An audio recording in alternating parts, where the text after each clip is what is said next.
Hello, my name is Peter Parfit. Welcome to Newbrook Workshop. It's an exciting day today. We're going to announce a brand new Parf product.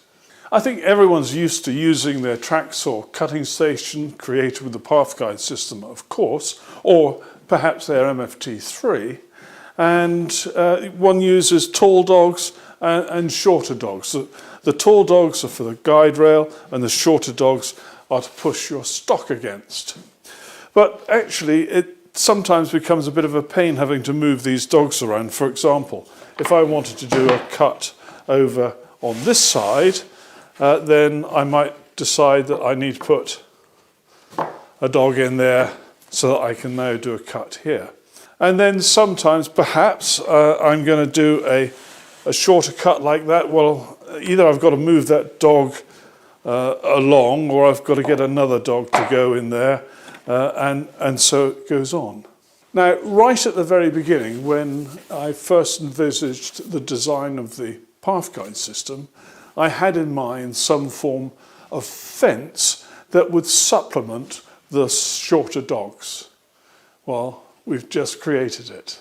And here it is. This is the UJK Parf fence. And when you buy one of these, you get 4 items. You get the fence itself, which is 60 centimetres long, 600 millimetres. And this is 10 millimetres thick. And on it are a series of holes which match the 96 millimetre centres that we have with our custom workbench or with the Festool MFT3. Now we've got additional holes here, and these are at centres of 32 millimetres, so that you can perhaps adjust how close this might get to your kerf line. More of that in a minute. You also get a pair of dogs which are specially created for this system. They fit inside the holes in the fence. They're then absolutely flush at the top, and there's sufficient sticking through underneath to register it on the bench top. There are 2 of those.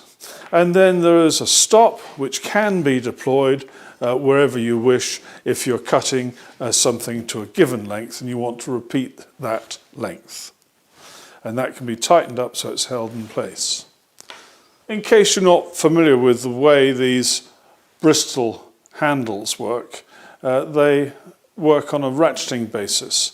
You put it in place, and if it's not tight enough when you get round to the limit of movement there, pull it outwards towards you, go back, and then down again, and that's then tight. So the handle can be moved independently of the actual tightening mechanism if you pull it out this way.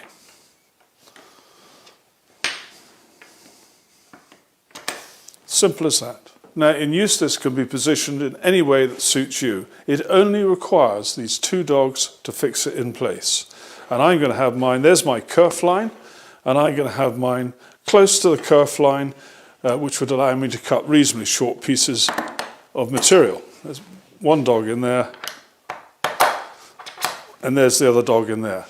Once those 2 dogs are in there together, this becomes very difficult to remove. So the trick is, hand in from underneath, push up very slightly, and out comes the dog. And you can now use this. This is 10 millimetre thick stock, so it's perfect that this is only 10 millimetres thick.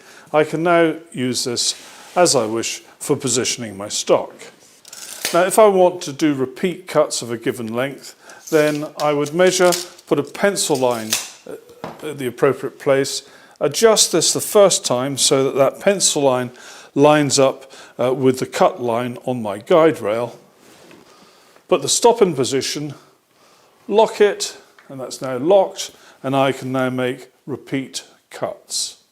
Now, we have deliberately not attempted to put a scale on this because it can be positioned in a number of different places. That scale would become confusing after a while.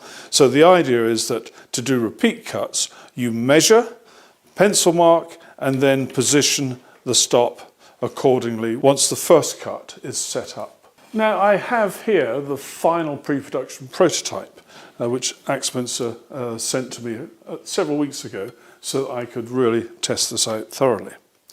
and they're allowing me to keep this, which is really useful because I think that 2 of these are going to be absolutely invaluable. And let me show you what I mean. I'm going to position this one on this side of my guide rail.